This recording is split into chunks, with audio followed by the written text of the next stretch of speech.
Hello everyone, welcome to today's lecture on Chapter 5 and Perspectives on Gender and Families. In this session, we'll explore key sociological perspectives that help us understand how gender operates within family life.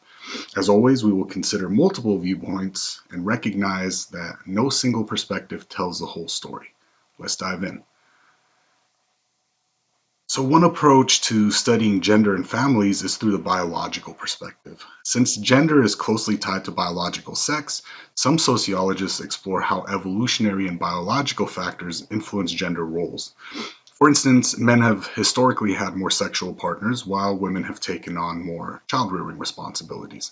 This pattern has been linked to biological investments, where men's reproductive contribution is brief, while women undergo pregnancy and early childcare.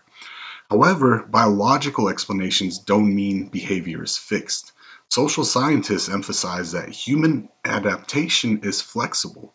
Differences in family structures across cultures and history, such as monogamous versus polygamous societies, demonstrate that behavior is shaped by social and environmental context as much as biology.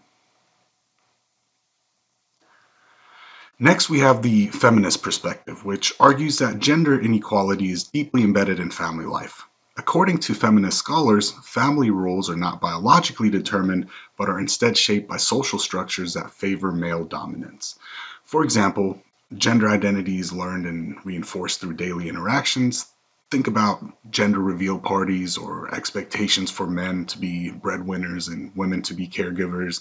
Feminist theorists argue that these roles serve the interests of men, who historically have had more power in setting social norms.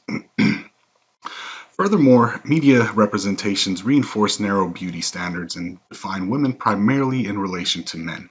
This creates pressure on women to conform to unrealistic ideals, leading to issues such as body dissatisfaction and mental health struggles. While early gender studies focus primarily on women's experiences, more recent research has examined masculinity as a social construct. Like femininity, masculinity is shaped by cultural and historical context. There isn't just one way to be a man. For example, some societies define masculinity through traditional roles like being the authoritative head of the family, while others emphasize emotional connection and community protection. However, rigid expectations can be harmful, especially for boys and men who do not conform to dominant masculine ideals. Gay men, for example, often experience greater social scrutiny for not fitting traditional male stereotypes. Finally, let's discuss symbolic interactionism, which focuses on how gender is constructed through everyday interactions. This perspective suggests that we do gender in our daily lives through behaviors, clothing choices, and even the way we speak.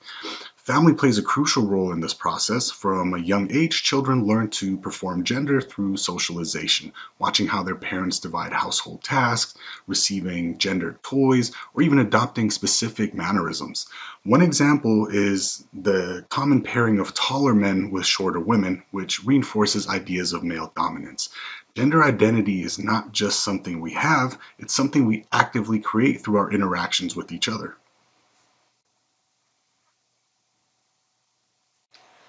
In conclusion, multiple perspectives help us understand gender's role in family life. The biological perspective highlights evolutionary influences. Feminist theory examines power dynamics. Masculinity studies explore the pressures men face. And symbolic interactionism reveals how gender is performed daily. As you reflect on today's lecture and this chapter, think about the gender roles you see in your own life. How do you how do your family or media and personal experiences shape your understanding of gender? Share your thoughts in the discussion forum, and I look forward to hearing your insights. Thank you for watching, and see you next time.